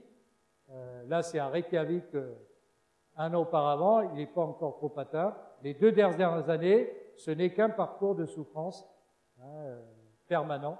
Là, on le voit avec Willy Brandt, le chancelier allemand. Les deux s'entendent pas formidablement. C'est ce qui explique que Georges Pompidou acceptera l'ouverture à la Grande-Bretagne, d'accueillir la Grande-Bretagne, le Danemark, l'Irlande au sein de l'Union européenne. Mais là, cette photo, là, on le voit bien, il est en Chine aussi, rencontrer Mao et Zhou Enlai, et on voit bien la disproportion du physique que ça a pris. Mais intellectuellement, il a toujours sa capacité, sa lucidité. Le 27 mars, c'est une semaine avant sa mort, Conseil des ministres, la télé est là, et il tient un discours à tous ses ministres autour de la table en disant « Bon, c'est un peu difficile en ce moment, je vais aller me reposer et je pense que ça ira mieux après. » Ils n'ont jamais revu. Mais le 27 mars, il préside le Conseil des ministres. De ce point de vue-là, François Mitterrand, jusqu'au bout, tiendra le coup, à ceci près, c'est qu'il a eu beaucoup de chance, François Mitterrand, d'avoir la victoire de la droite, d'avoir Édouard Balladur pour faire le travail, et lui d'avoir que des moments courts de représentation qui lui ont demandé des efforts, notamment au Bundestag, peu de temps avant sa mort, le 8 mai, tandis que Georges Pompidou, c'est sa majorité, son gouvernement, la France et l'Afrique. C'est Georges Pompidou qui est à l'origine de la création du Haut Comité à la protection de la langue française qui va déboucher sur la francophonie. Et il présidera ce Haut Comité comme Premier ministre, puis comme Président de la République, même s'il est vrai que c'est Jacques Chirac par la suite, un peu héritier de Georges Pompidou, qui le fera aboucher. Les relations à l'époque entre la France et l'Afrique se passent plutôt bien, même si on a dénoncé un système, mais quand on voit le système aujourd'hui wagnérien, si je puis dire, on peut s'interroger si c'est pas plutôt de Caraïbes en cible. Et Georges Pompidou, pour finir, parce que c'est ce qui a été sa marque, c'est d'abord l'homme de culture, donc je finirai par le centre Georges Pompidou. Il a passionnément, qui a été très critiqué à l'époque. On l'a appelé la raffinerie. Quand Georges Pompidou a vu les architectes présenter ça, il a dit « au moins, ça va faire crier ». Il n'aura pas été déçu. Jusqu'à Jacques Chirac, qui s'est vraiment battu contre Valéry Giscard d'Estaing pour réaliser ce que Georges Pompidou. Georges Pompidou, c'est également celui qui a transformé la gare d'Orsay en musée, par exemple.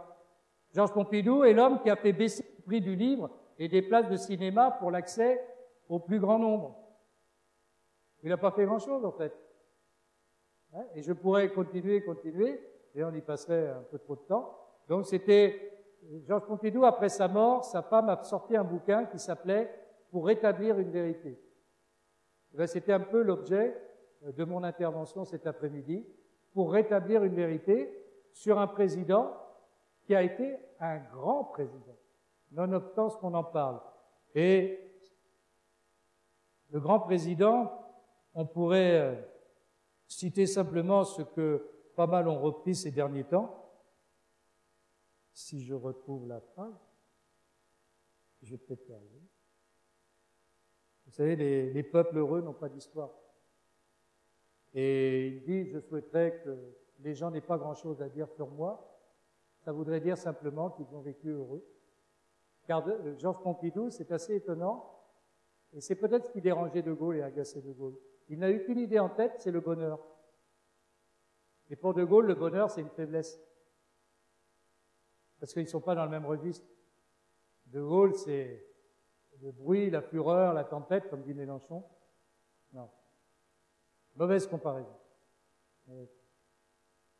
Et le côté esthète, dandy, l'art, les plaisirs de la vie, et cette obsession de parler toujours du bonheur, je pense que ça a pu agacer De Gaulle qui considérait ça comme une faiblesse, non pas qu'il n'ait pas été capable d'apprécier les moments simples, mais Georges Pompidou, c'est vraiment cette passion, et il le répète à plusieurs moments, son action, c'était le bonheur des Français. Alors, ils ne l'ont pas toujours compris sur le moment, hein, parce qu'après mai 68, bouge, la libération de la femme, les conditions sociales, l'autogestion dans les entreprises, les soubresauts. Et finalement, rétrospectivement, pour ceux qui l'ont vécu, c'est une période qui n'est pas simplement la nostalgie du temps passé comme toujours, c'est toujours mieux passer le temps de sa jeunesse. Vous verrez, vous arriverez même à trouver, quand vous aurez 70 balais, que la période actuelle était formidable. Prenez note, hein, parce que vous en souviendrez pas forcément. Donc, la jeunesse est toujours le meilleur moment, mais il est quand même exact que moi, jeune Français comme vous, en 1972, quand je fais mon sujet de bac en économie, je suis très fier de mon pays. 3e puissance commerciale, 3e puissance spatiale, un taux de croissance de 5% par an, 300 000 chômeurs. On ne se pose pas la question d'aller à la NPE. Il y a le premier choc pétrolier qui va arriver après, mais en 72, et on est reconnu dans le monde entier. Quand on se déplace, on va à l'étranger, les gens, ah, la France, ça ricane pas. On passe pas pour les feignants de l'Europe ou autre chose, on passe vraiment pour un peuple extraordinaire qui sort Ariane. C'est nos ingénieurs, nos salariés, parce qu'il y a les ingénieurs et il y a les ouvriers aussi. Et tout ça fait de la France un pays qui se porte bien, avec bien sûr ses inégalités, avec bien sûr ses insuffisances ou autres, mais qui est plutôt pacifié et qui est une grande puissance. Et Georges Pompidou, il y a les mauvais esprits, il a eu qu'à continuer. Ouais, on en a vu d'autres qui savaient briser tout en... Hein, c'est plus facile à détruire qu'à construire.